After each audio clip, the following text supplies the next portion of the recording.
about the meeting. Do you have any questions, Master Dan Heng? I know all that I wish to know. Thank you, Miss Huanxi. You need not address me as Miss. I am but one of Miss Bailu's maids. Then again, if I may be so bold as to make a humble request.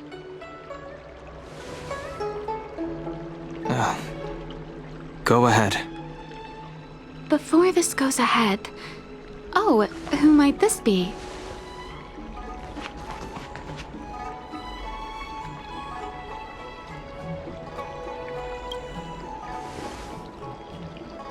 I'm speaking with Master Dan Heng.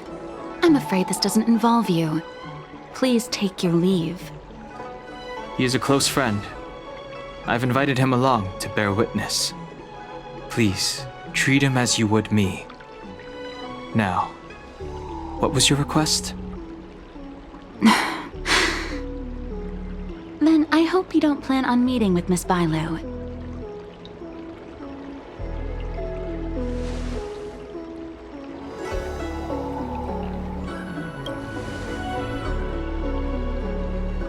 Please, hear what I have to say.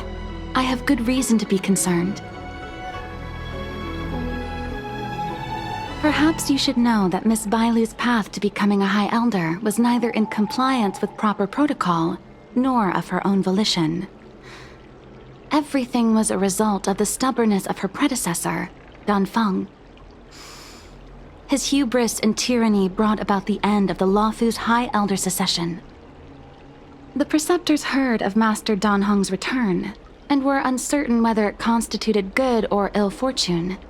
However, many have surmised that the Luofu's High Elder succession tradition will soon be back in force. If true, that is indeed something we're celebrating.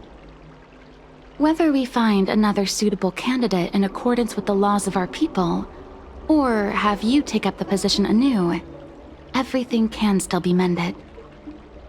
But if Master Dan Heng were to hand everything over to Miss Bailu, it could lead to great upheavals on the horizon. No good would come of it for her.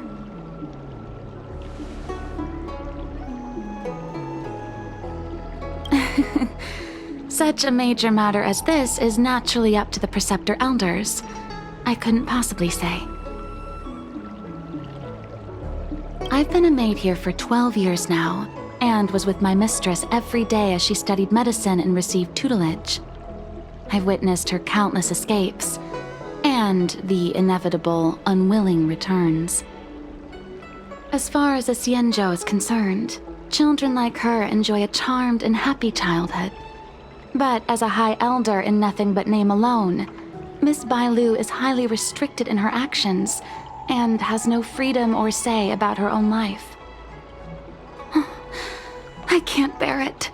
Your Highness, please think about this poor child. Miss Bailu is young, naive, and easily manipulated by others. I worry that under the pressure of others, she would be convinced into taking up too great a burden. I understand your concern, but I have nothing more to say on the matter at present. Then I will bid my farewell. Master Dan Heng, whether you choose to meet Miss Bailu or go with me to see the Preceptor Elders, I will be waiting for you by the ferry leading to Scale Gorge Waterscape. I haven't even set eyes on Bailu, and people are already urging me not to meet her.